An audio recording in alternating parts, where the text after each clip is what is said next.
tak ada masalah.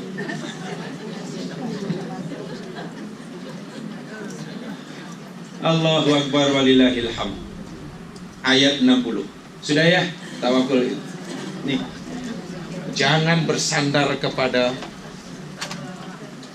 asbab. Sakit kepala, makan obat. Obat yang terbaik, kata doktor, yang terbaik. Doktor yang terbaik kata obat inilah yang terbaik untuk penyakit kepala kita yang terbaik. Bila lepas makan, ingat tak boleh bersandar mengharapkan sembuh daripada obat kita makan atau nasihat doktor yang kita bayar. Tetap kepada, sebab bila kita menyandarkan harapan kepada asbab, yang hukumnya syirik, namanya syirik asbab. Mungkin yang dah belajar akidah, kan ada banyak syirik, jenis syirik kan. Satu di antaranya yakni syirik asbab. Syirik asbab ini bila seseorang memutlakkan kepada asbab, mempercayai bahwa asbab-asbab ini memberikan kesan, walhal hakikatnya 100% berlaku atau tidak, kehendak dia yang menyuruh kita melakukan asbab tadi. Memang tidak mudah memahaminya dan seterusnya, meyakininya dan mengamalkannya. Baik, berikut. Nah, ini kaitannya dengan tawakal yang erat sekali hubungannya dengan kita dalam kehidupan sehari-hari. Wa ka'ayyim min dabbatin la tahmilu rizqaha Allahu yarzuquha wa iyyakum wa huwas sami'ul alim. Wa ka'ayyin min dabatin, dan betapa banyaknya yang melata. Dabah yang melata, yang bergerak. Makhluk Allah yang bergerak di bumi kerana nak mencari habuan rezekinya. Itu gelar dia dabah. Tak perlu ditambah kalimat binatang. Yang melata itu je, yang bergerak. Sebab kalau dikatakan dan tiba-tiba banyak binatang yang melata, karena terjemahan ada kata binatang, akhirnya dia fikir tak termasuk manusia. Sebab dia bukan binatang kan. Tapi coba kali terjemahan binatang itu ditiadakan. Kan manusia masuk yang dimaksud dabah ini termasuk kita. Tapi kalau kita terjemahkan dan tidak ada seekor binatang pun yang melata, mana kita bukan. Terjemahannya elok, jangan dibubuh binatang, hayawan. Dan tiada makhluk yang melata, yang bergerak di muka bumi nak mencari rezekinya, maksudnya la tahmilu rizqaha, yang tidak mampu menanggung rezekinya. Tak mampu menanggung, tak mampu memikul, membawa. Tak mampu. Allah telah sediakan rezekinya sekian, katalah sepanjang hayatnya. Dia tidak mampu menanggung, tidak mau membawanya, apalagi menyimpannya, apalagi mengumpulkannya. Tak. Kalau Allah sudah letakkan 10 kilogram rezekinya sepanjang hayatnya, ya mungkin setiap harinya hanya mengambil mungkin sekian gram. Selebihnya dia pun tak tahu. Dia pun tak simpan, dia pun tak. Allahu yarzuquha, Allah lah yang memberi rezeki kepada dabah itu. Bukan hanya pada dabah, tapi juga wa iyyakum, dan kepada kamu. Wa huwa, dan dia Allah itu as-sami, maha mendengar, al-alim, maha. Ayat pertama. Saya bacakan 3 ayat yang senada dengan ayat ini, sehingga mudah nanti saya menjelaskannya. Yang kedua, surah Hud ayat 6. Saya bacakan ayat yang senada dengan ayat ini. Saya tak kata sama, senada. Wah, senada seirama. Ini bukan kilauan emas, ini usroh. Kilauan emas bolehlah, senada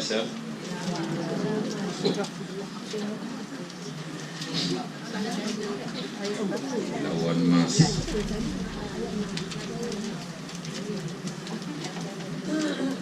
Surah Hud ayat 6. Ma min dabbatin fil ardi, tiada satu makhluk hidup yang bergerak di muka bumi illa 'alallahi rizquha, melainkan atas Allah. Kalau kita gunakan bahasa kita, bahasa manusia, melainkan kewajipan memberi rezeki itu atas Allah. Allah bebankan rezeki itu kepada Allah, bukan pada kita. Artinya Allah lah yang menjaminnya, bukan kita yang dibebankan, diwajibkan untuk. Ya'lamu wa ya'lamu mustaqarraha wa mustawda'aha, dan dia Allah mengetahui mustaqarraha, tempat, wa mustawda'aha, dan tempat menyimpan. Kullun fi kitabim mubin, semua itu berada dalam kitab yang menyata, menjelaskan. Sudah termaktub. Sudah termaktub. Baik, siapa yang dimaksudkan oleh dabah? Apa dimaksud dengan dabah ini? Lihat surah An-Nur ayat 45.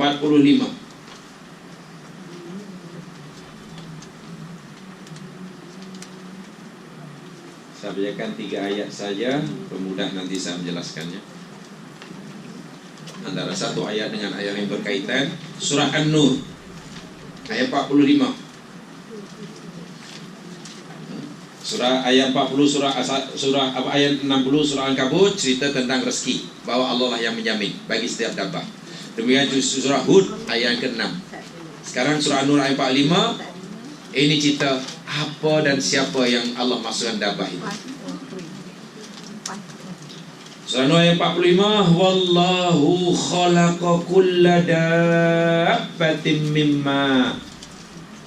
Wallahu, dan Allah khalaqa, dia telah menciptakan kulla dabbatin, tiap-tiap dabbah, semua dabbah dicipta oleh Allah mimma'in, daripada air.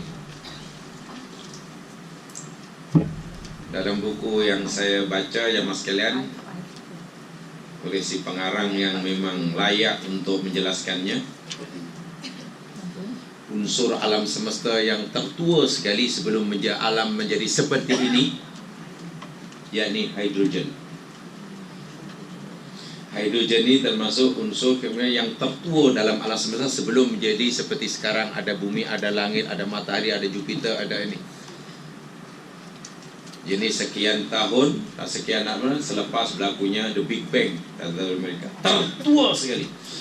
Sehingga segala sesuatu, bila Allah kata berfirman segala sesuatu yang melata, bergerak, tercipta pada ma, itu semakin jelas maklumat ini. Dan ini sekarang bukan jadi rahsia lagi bagi saintis-saintis, termasuk saintis muslim.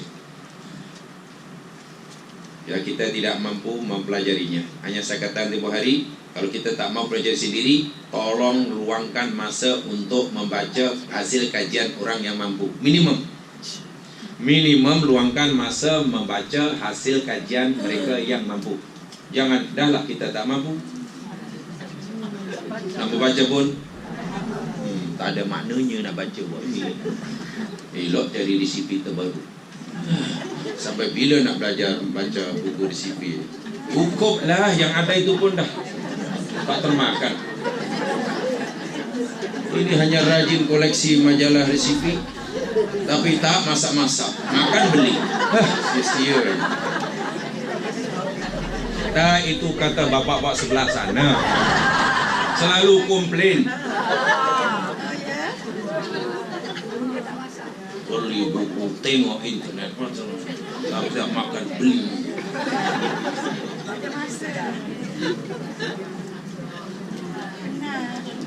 Sebab itu saya tadi manfaatkan masa untuk membaca hasil kajian orang yang mampu tentang ayat seperti ini. Berfaedah, berpahala. Semakin kita mengagumi nanti akan ciptaan Tuhan.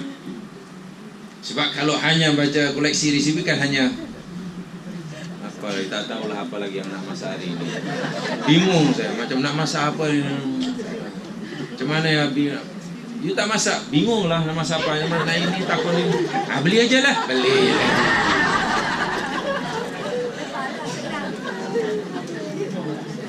Wah, dia ada diploma, ada degree masak.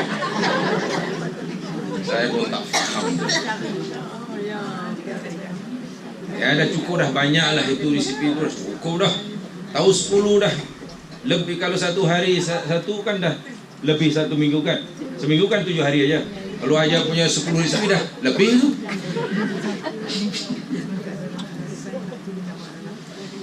Rasanya tidak lengkap hidup kalau tidak tahu masak ala Itali. Lah pizza itu kan beli aja sekejap.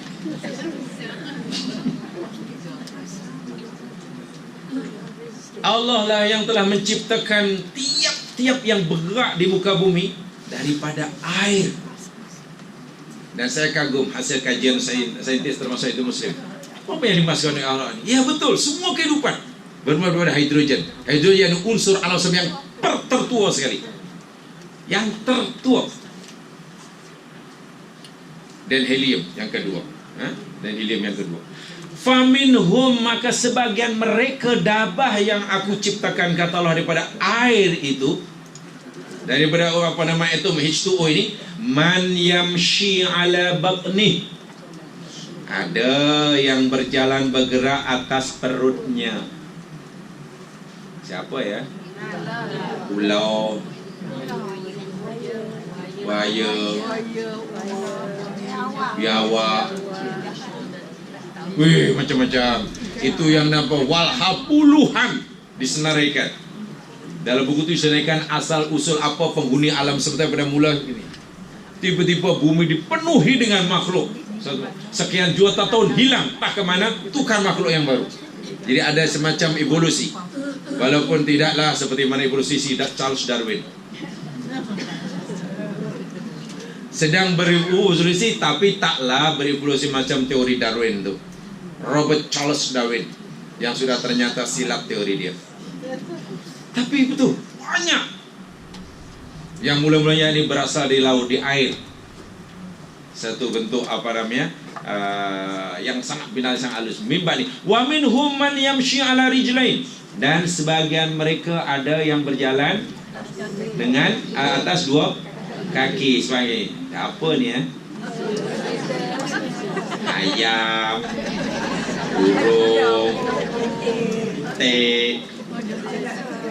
makcik, pakcik. Ya, masuk. Masuk. Jadi ayam, itik, badak, biawak, ulau, Allah kata aku cipta dari mak. Seperti kita pun. Lalu apa yang kita nak banggakan dengan fizikal, sedangkan asal usulnya, bahan asalnya sama dengan bahan yang Allah gunakan untuk cipta beruk, untuk cipta badak, ima badak berenang atau badak sumbu. Ya, ini supaya kita sedar begitu. Kan membanggakan fizikal hukumnya berdosa. Allah kan tidak menilai ini. Nabi pun bagi tahu kita, kullukum min Adam wa Adam min turab. Semua kamu daripada Adam dan semua kamu daripada Adam dari turab. La fadla li arabiyyin ala ajamin illa bitaqwa. Tidak ada kelebihan bangsa Arab atas bangsa selain Arab melainkan dengan takwanya. Jadi Allah tidak menilai ini. Salah, membanggakan itu salah, dan merasa apa? Lapan bangga apa? Rasa istingkaf. Apa Melayu istingkaf ni? Inferior. Itu pun tidak boleh. Mungkin Allah ciptakan yang dia fikir tidak sesempurna yang lain, lalu ada rasa itu tidak boleh. Membanggakan pun tidak boleh, rasa tak boleh. Itu dosa. Ini hanya karena ada satu jerawat, itu pun dah tak ada keyakinan diri. Tak tahu nak letak muka kat mana. Ada jerawat sebiji. Apalagi malam ni aku kena suruh duduk di main table. Kameraman pula nampak gue.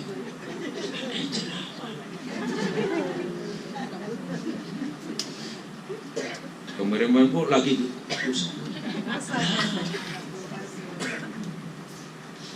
rupanya sudah ada garis-garis. Itu pun dirisaukan berlebih-lebihan. Coba macam mana? Akhirnya masa kita tak cukup untuk jadi hamba abdi yang baik, karena benda yang kecil dibesar-besarkan, yang besar diremeh-remehkan. Cara berfikir, cara sudut pandang seorang muslim tidak boleh sama dengan cara sudut pandang orang bukan. Tengok, ada yang berjalan dengan atas. Wa minhum may yamshi ala arba'. Dan sebagian mereka ada yang aku cipta daripada air ini berjalan atas empat kaki. Siapa ya?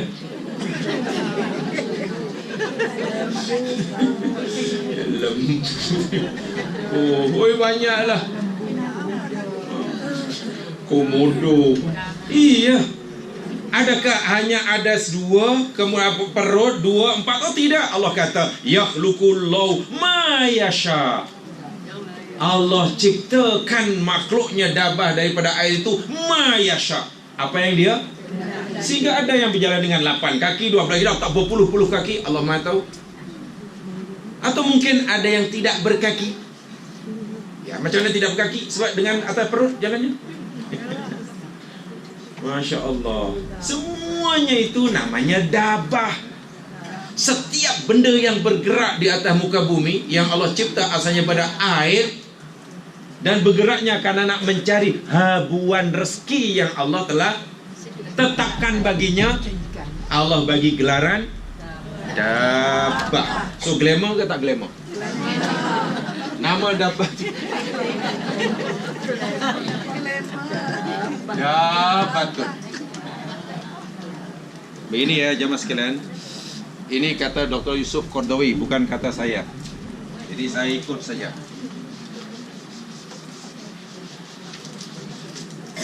Kata Dr. Yusuf Qaradawi, orang yang berdosa, bila orang itu tinggal perintah Allah, langgar larangan Allah, kan? Berdosa lah tu kan. Maka orang itu disebut istilahnya yakni al-atim. Atimun. Atim mana orang banyak dosa. Quran sebut atim ada, mudnibin ada, mujrimin ada. Gelaran dia. Gelaran orang tu atim. Dosa ni, mujrim, mudnib. Glamour tak glamour? Tak glamour. Tak glamour kan? Tak. Bila hamba itu sedang bergerak sama ada bergeraknya dengan perut, bergeraknya dengan 2 kaki, 4 kaki, dengan sayap terbang, menyelam, berenang, apa sajalah, asal bergerak, makhluk yang bergerak kerana nak mencari habuan rezeki yang Allah tetapkan baginya, Allah bagi gelaran dabah. Glamour ke tak glamour? Glamour. Belum glamour. Glamour, dabah. Belum Ada burung terbang daripada Pelabuhan Kelang. Mulah ke Pekan Pahang. Nak cari makanan. Pagi hari terbang, balik pekan hari, batang hari balik. Burung itu pun dipanggil dabah. Ketika ada rimau mengejar rusa, tertangkap dari makan. Rimau yang sedang mengejar rusa tadi dabah. Ketika ulat bergerak-gerak, panggil. Di luar itu jalan jam siang tiap pagi dan petang. Keluar pagi balik petang, pun dipanggil dabah. Ima yang keluar tu pakai uniform oranye ke, kuning ke, yang bawa sapu ke, atau pakai necktie ke, pakai kur ke, kasut memancor-mancor macam kepala lipan. yang bawa taksi, yang bawa kapal terbang, yang pergi office, laksana istana, atau yang pergi kedai, buruk tepi jalan, yang pergi kebun. Apa gelaran yang Allah bagi? Glamour belum? Kena sadar itu. Kita aja yang kadang-kadang membeza-bezakan. Oh, kalau ini glamour, ini kurang glamour. Tanya Quran. Kita orang Islam mesti merujuk pada Quran. Dah apa? Dan Allah yang bagi gelaran apa? Bukan siapa-siapa. Yang dapat penghasilan sekian ribu ringgit setiap hari, yang ini baru sekian ringgit satu bulan. Gelarannya sama. Sama dengan ular yang kejar tikus. Sama dengan tikus yang cari apa? Sama dengan katak yang nak tangkap nyamuk. Sama dengan nyamuk yang terbang nak isap darah. Semuanya dipanggil. Jadi nampaknya belum glamour lah. Kalau kita sebagai pencari rezeki sahaja tidak glamour.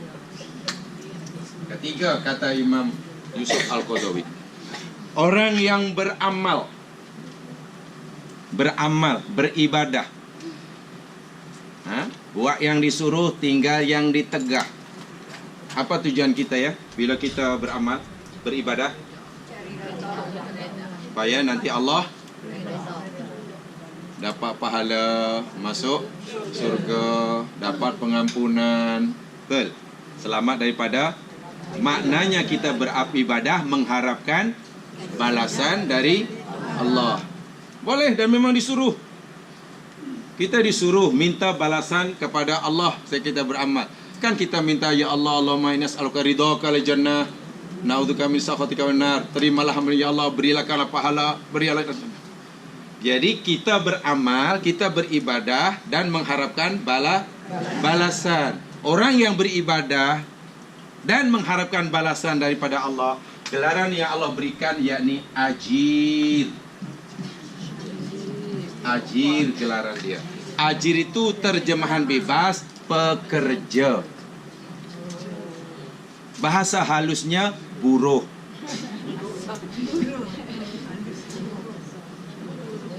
Ajir itu upah. Kan ada orang buat ni kemudian dapat bayaran. Ada ni bayar.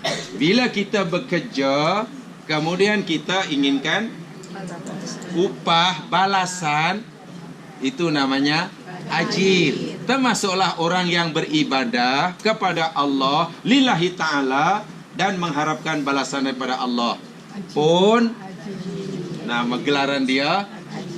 Ini pingat yang Allah berikan, ajir. Sudah glamour? Pekerja, buruh. Belum? Iya. Kalau itu yang paling glamour yang keempat. Yang keempat ni namanya Allah bagi gelaran ulul ilmi. Orang yang berilmu, cendekiawan, ilmuwan. Siapa orang yang Allah bagi gelaran ulul ilmi? yakni orang yang mengenali Allah. Dalam ayat yang dah jadi wirid kita, syahidallahu, tolong teruskan. Syahidallahu annahu la ilaha illahu.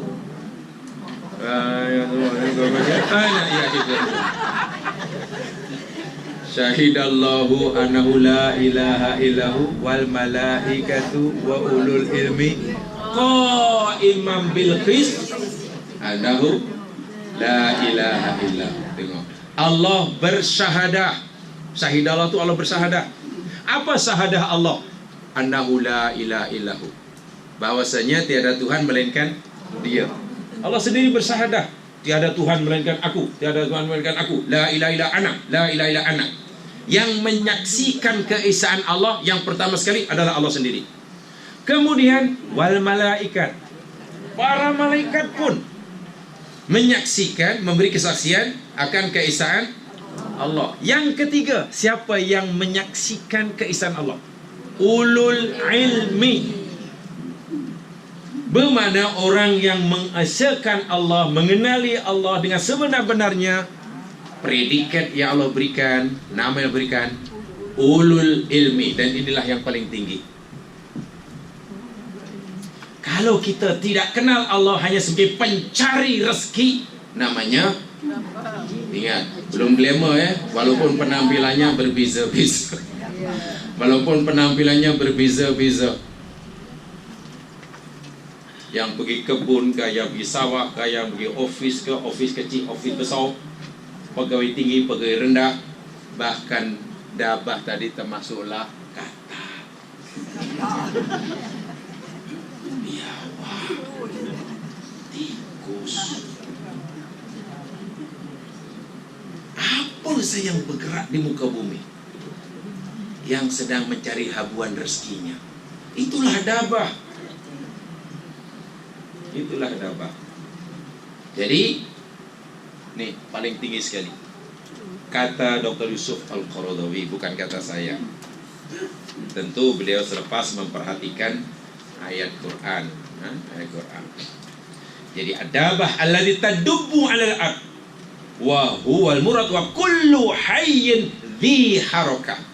Dabah itu yakni apa saja makhluk Allah yang bergerak di muka bumi. Yang tak bergerak tak masuk dabah. Pokok durian tak masuk dabah, sebab tak ada